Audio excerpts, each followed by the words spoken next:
So welcome back in the questionnaire pattern of the consumer behavior. So now we move on to the 5 marks questionnaire, right? So this 5 marks question is basically the typically a short answer type of questions that may come up in your exams. So we have tried to find out few important questions that will be relevant to your academics. We have highlighted the questions, we have also provided the relevant answers. You may use this PDF as a handy tool while you are studying for the exams, right? So, and all these questions basically covers all the modules of your consumer behavior, what I'm going to come up, right? So let us take one question by one, okay? So the first question they are talking about is that discuss the major factors influencing consumer behavior, right? Now, this type of questions you have to, in the 5 marks question, you have to be little careful about a couple of things. One is that when you respond to the questions, don't write an essay, okay? Try to highlight the points and bullet points, use the right set of words, and try to explain the key words what you are using. Let me show you this and how it is happening.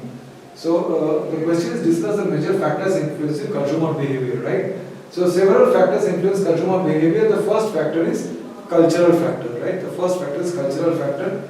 So what it includes? So now you see I have subdivided this cultural factors into 2 subtopics, right? Includes culture, subculture, social class, determines the norms, values, behavior of consumer adopts, right? So what you have to do is that you have to identify what are the macro points, and with respect to the macro points you have to bring up 2 or 3 micro analysis, micro justifications to it.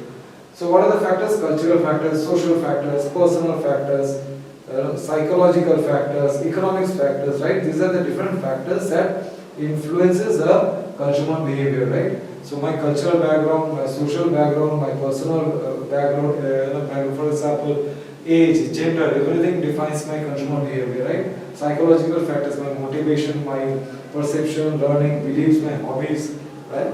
As well as my economic factors, my budget, my affordability, right? My income, everything impacts my consumer behavior. So how you have to respond? So once you get this type of question, that what are the factors which influence the consumer behavior, highlight the major factors, okay, as it is mentioned, and give 1 or 2 justifications related to the major factors. So cultural factors followed by social factors, personal factors, psychological factors, economics factors, right? And relevant examples has been given over there. Moving on to the next question, what is the role of perception in consumer decision making, right? So basically this question says that how perception plays a key factor in the decision making process. Now this question may come in different formats also. So it may ask you very direct question that what is the role of perception in the decision making process. They can also ask you how perception influences the decision making process. They can also ask you what do you understand by consumer perception, right? So you need to understand the meaning of the word called perception. So what is the word called perception? We started the answer with this. Perception is basically the process where consumers interpret sensory information to form a meaningful understanding of the world. Its role in decision making includes, right? So perception is basically how I perceive an item or a person, right? So let us say a person is walking in a formal dress in front of you. What is the first perception you build about that person? That the person is very professional person, right? If the person is has put on a t-shirt and a jeans, right? What is the perception which will come in your mind? That you think that person is very casual, correct? So same thing goes in the perception of the consumer behavior. That's how we process and interpret the visual factors, right? What we see, how do we try to interpret around ways? So what are the different factors of the perception? Selective attention, selective distortion, selective retention, perceived value, brand perception, right?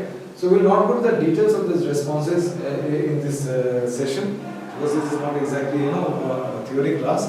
The thing which I am trying to help you to understand, once you talk of perception, right, you have to make the people understand that how do people start perceiving? Is it to selective attention, right, on a specific information? Selective distortion, right? Customers interpret information with their beliefs and attitudes, right? For example, if I am using an iPhone, right, I will not like to listen to any criticism related to Apple, correct? So because I have got that's my selective distortion, right? I have tried to eliminate those criticisms because I am a loyal customer. Selective retention, right? Is that I may remember certain tagline, right? डर के आगे जीत है, right? So that is some of the selective taglines we remember. LG, life is good, right? Sony, make believe.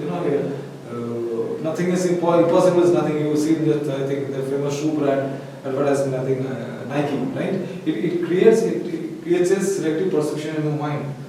Perceived value is that how even though the value of the product may not be so high, but the way you interpret it, right? If I'm packing a item with a very good amount of good packaging, right? The value of the product goes high. Perceived value, right? Brand perception. So again, identify the macro points and then explain in one or two sentences. Moving on to the next question. Explain the stages of consumer decision making process. So when a consumer makes a decision about certain buying, right? What are the different stages of the consumer decision making process? So very logical. Again, you identify the stages.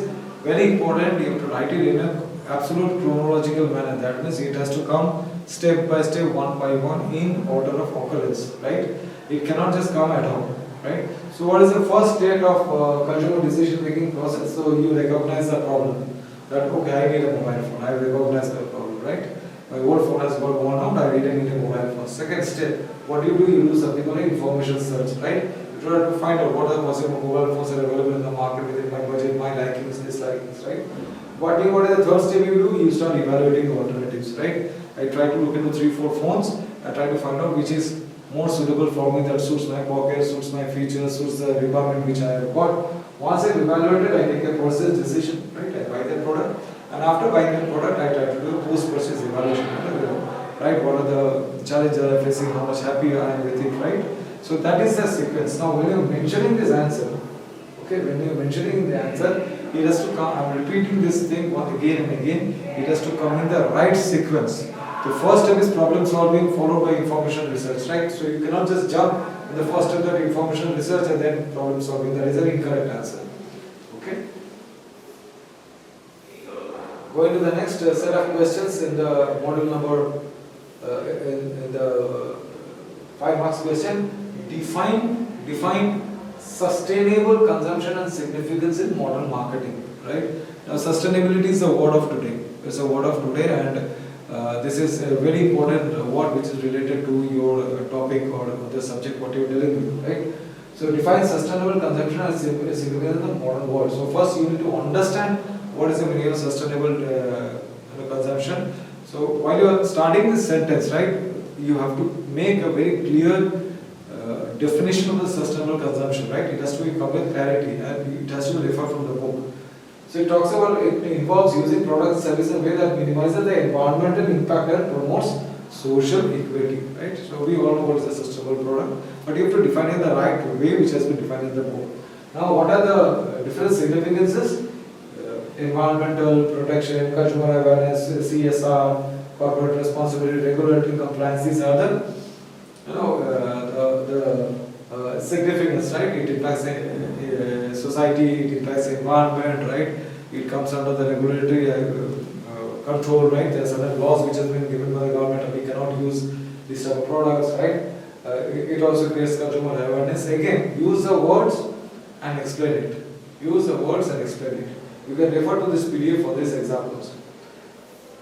The next question in this same model of consumer behavior, differentiate between sensational perception and consumer behavior. Very, very important question. You need to understand the theory for this. You need to study the theory for this. Then only it will be easy for you to respond, because there is a little technical question with respect to the consumer behavior. What is the difference between sensation and perception? So you have to go through the definition of it, the rock solid understanding of these two words. So sensations is the process by which sensory organs, eyes, ears, touch, detect stimuli and environmental and scent into the brain. Sensation is the initial detection of a stimulus such as product or hearing an advertisement, right? Let us say you walk into a showroom and you find a very beautiful color t-shirt which is red. No, there are beautiful sarees over there, right? Your eye says that okay, this saree is very nice or this t-shirt is very nice. So you create, your sensory feeling says okay, this product is supposed to be good, right? On the contrary, what is the perception? Perception says the process by which consumers interpret and make sensory information based on the past experience, expectation, and attitude, right? So, let us say you had food in a restaurant, right? And that the food in the restaurant was not good, you did not like it, right? So, you will create a perception that the restaurant is not good, okay? Or else you had a food in one restaurant, no matter what the food may be, and it was very tasty when you were hungry. So, by perception, you will say that okay, this food this restaurant is very nice. So, you create a perception either positive or negative with respect to your usage, your experience, right? So, how did I explain this answer to all of you? I made a definition and I gave an example, right? The examiner tries to see that are you able to interpret the concepts in your own words or not, right? With a matter of clarity or not. Moving on to the next question, question IF. Discuss how personality influences attitude formation in the consumer behavior, right? So it talks about again a technical question that how personality influences attitude in a consumer behavior. So again you need to understand what is the meaning of personality, right? So you have to define the word called personality and then you have to say, okay, how personality affects. So you need to understand the personality traits, self-concept and identity, consistency of attitudes, right? So this is the part of the psychology, right? So you have to go through this PDF. This PDF has been given to you.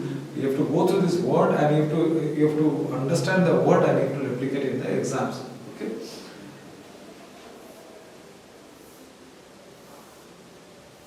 Moving on to the next set of question. What is the process of information acquisition and processing in consumer behavior? This question may come in different way. That what is the process of information acquisition and processing? Or it will also say how does the consumer access information and acquires, how does the customer go through the entire purchasing process? Multiple ways the question may come. Okay, so you have to give the right way of answer. So it starts with again the definition that what is the meaning of information acquisition and processing, right? It talks about how consumers gather, interpret, and store information. There are very three important words. This has to be there in your exam papers. Okay. Gather, interpret and store, right? So it's very simple to understand. How do I gather information? How do I interpret that information? And how do I store that information, right? So these are the three words has to be there in your responses, right? So what is a consumer information acquisition? So again you are defining it. Consumer information to various social advertisements, personal experiences, right? So I've seen a very beautiful ad in the television, right? So that ad has impacted my mind, right? I really like that product, the way the product was,